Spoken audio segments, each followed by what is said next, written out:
I was at home alone, completely sad. My husband had been gone for 2 days.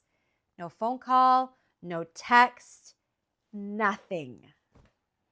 I felt invisible, forgotten, like no one on earth knew I existed. Then the phone rang. It was my leader at church, just checking on me. He asked, "How are you doing?" And I said, "I'm not okay." I hung up the phone and I sobbed.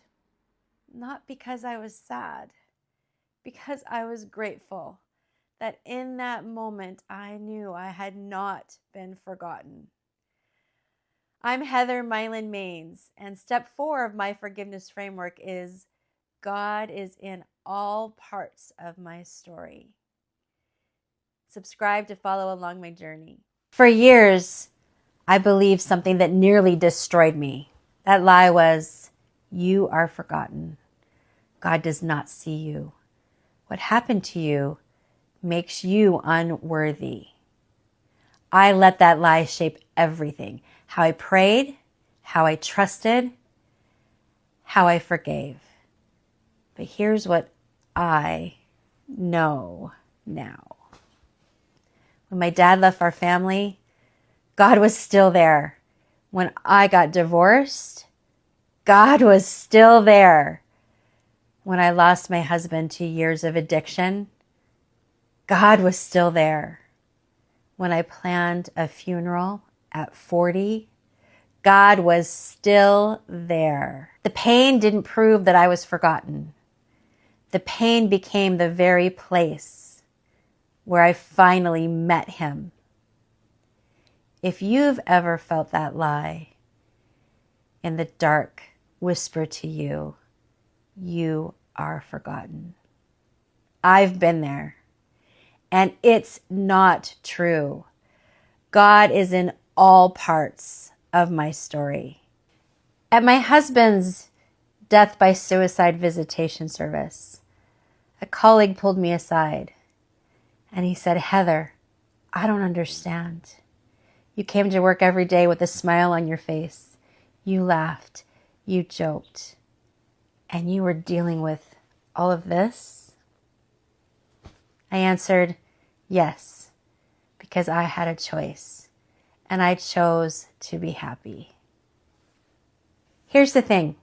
I wasn't pretending. I wasn't performing. I had decided a long time ago that I would smile, even when my life was on fire. Not because I'm strong, but because God was carrying me.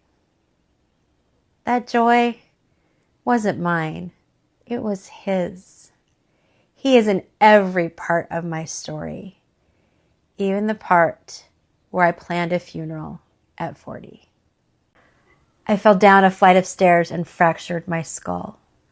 My 11-year-old son, he had earned a merit badge in Boy Scouts, picked up the phone and called 911. Then he took his little brother next door. I have no memory of it. I woke up being wheeled into an MRI. Here's what I want you to see. My son trained to act in an emergency months before I needed him to. My brain healed itself. I slept for 20 hours a day for weeks and made a full recovery. When I look back, I don't see an accident. I see 100 tiny moments where God had gone ahead of me. He was preparing a rescue before I ever needed it.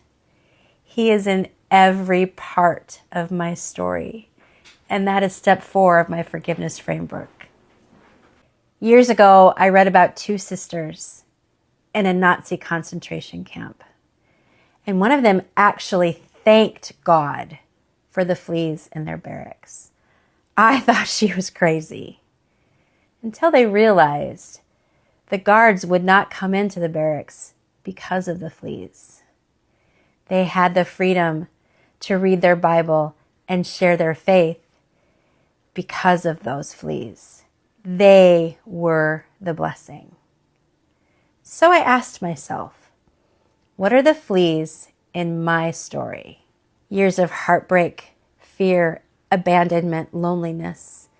The years being married to an alcoholic where I wondered if he would come home at night. I hated it. But that hell I lived in refined me. That's how I learned what charity feels like. I could not have learned it any other way. That's how I know that he's in every part of my story.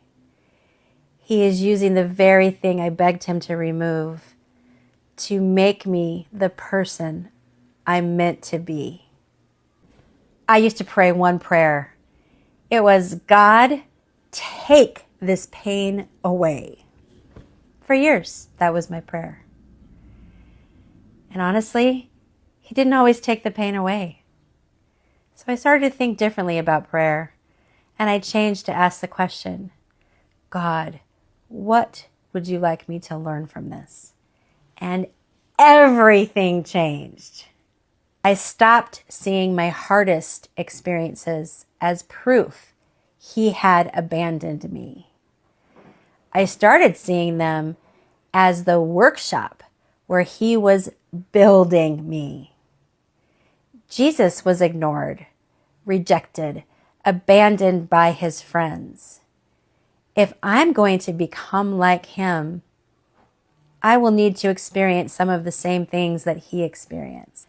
Now when something hard hits, I still cry sometimes.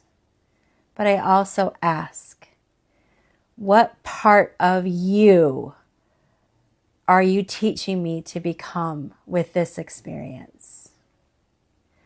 I'm Heather Mylan-Mains, and this is the essence of step 4 of my forgiveness framework. God is in all parts of my story. In my book, Unwrapping Forgiveness, coming summer 2026. If this message resonates with you, please subscribe to follow along my journey.